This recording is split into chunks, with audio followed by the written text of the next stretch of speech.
আজকে তোমার লাউ পাতা বাটা দেখাবো। এটা হচ্ছে কি তোমার লাউ পাতা একটা বাটির মধ্যে নিয়ে নিয়েছি জলের মধ্যে।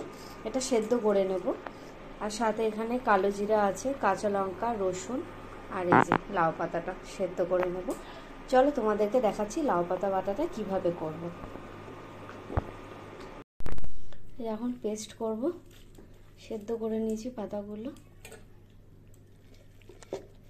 দিয়ে দেবো। লাউ পাতা দিয়ে দিলাম, রসুন দিয়ে দিলাম, আর কাঁচা লঙ্কা দিলাম। এবারটা পেস্ট করে নেবো এটাকে। আর অল্প একটু জল দিয়ে দেবো। এই দেখো সেই লাউ পাতাটা বেটে রেখেছি। আমি একটুখানি কান্না করছি যে সর্ষের তেলের মধ্যে একটা শুকনো লঙ্কা দেবো অর্ধেক করে।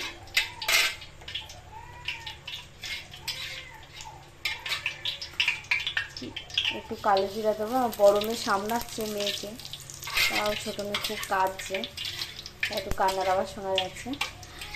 কালো জিরাটা একটুখানি ফুটে গেলে এবারটা এই লাউ পাতা পেস্টটা দিয়ে দেবো।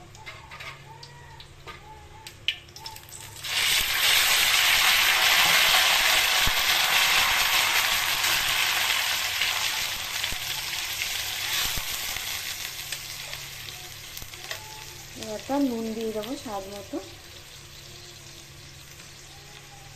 হলুদ দিয়ে দেবো, আর অল্প একটু মিষ্টি দেবো।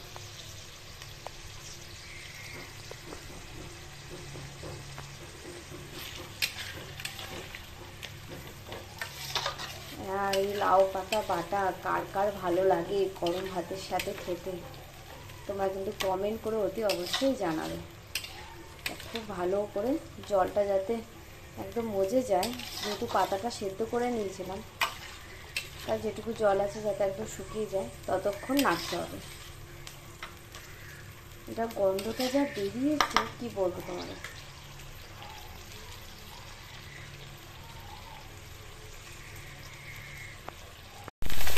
এই দেখো এখন হয়ে গেছে পুরো। এখন একটা প্লেটে নামিয়ে তারপর তোমাদের দেখাচ্ছি।